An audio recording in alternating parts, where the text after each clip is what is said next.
বারবার শোকজ, দলের কড়া বার্তার পরেও ফের চ্যালেঞ্জ হুমায়ুন কবিরের। দিলীপের পাশে থাকা পাশে হুমায়ুন কবির, দলের অনুমোদন নেই বলে বার্তা জয়প্রকাশের। আমাকে নিয়ে বলছেন, কিন্তু দুই ব্লক সভাপতি নিয়ে কেন নীরব দল?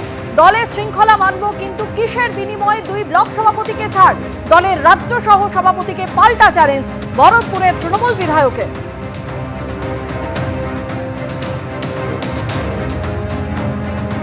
আমাদের যে হুমায়ুনবাবু যে বলেছেন সেটা একান্তভাবে তার ব্যক্তিগত মতামত, এর সঙ্গে দলের বক্তব্যের কোনো যোগাযোগ নেই। দলের কোনো রকম এই বক্তব্যের প্রতি অনুমোদন নেই এবং আমি বলে দিচ্ছি যেটা হুমায়ুনবাবুর একান্ত ব্যক্তিগত মতামত, ব্যক্তিগত পরিসরে তিনি করেছেন। দল না অনুমোদন করে, না দল এই বক্তব্যের দায়িত্ব নেয়। একেবারে স্পষ্ট বলছেন জয়প্রকাশ মজুমদার যে হুমায়ুন কবির যা বলেছেন একান্তভাবে তার ব্যক্তিগত মতামত, দল অনুমোদনও করে না, দল সমর্থনও করে না। এবার হুমায়ুন কবির কি বলছেন দেখুন। জয়প্রকাশ বাবু সঠিক কথাই বলেছেন। দলের যে শৃঙ্খলা, সেই শৃঙ্খলাতে সব জিনিস তো অ্যালাউ করে না, বা শৃঙ্খলা কমিটির কাছে আমি তাদের নির্দেশ মান্যতা দেব, সেটাও আমি কথা দিয়ে এসছি।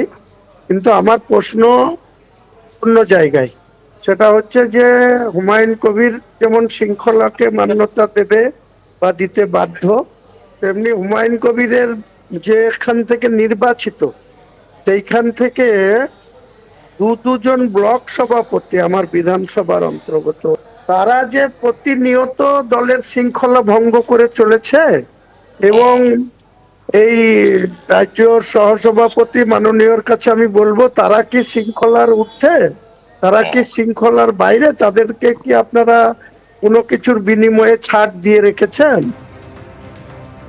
দিলীপ ঘোষের বিতর্কিত মন্তব্য নিয়ে এখন জোর চর্চা চলছে, আর তার পাশেই দাঁড়িয়েছেন হুমায়ুন কবির। ঠিক কি বলেছেন তিনি, রাখবো আপনাদের সামনে।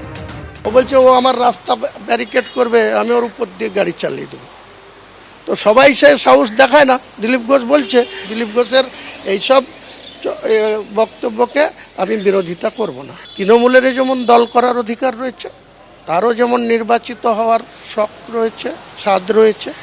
দিলীপ ঘোষ তো এক্সিস্টিং এমএলএ ছিল, এমএলএ থেকে এমপি হলো। আর এর আগেও দিলীপ দাকে অনেক লাঞ্ছনা, অনেক জায়গায় গো ব্যাক দিলীপ ঘোষ, তার গাড়ি ঘিরাও করে নর্থ বেঙ্গলেও অনেক হ্যারাস হতে হয়েছে।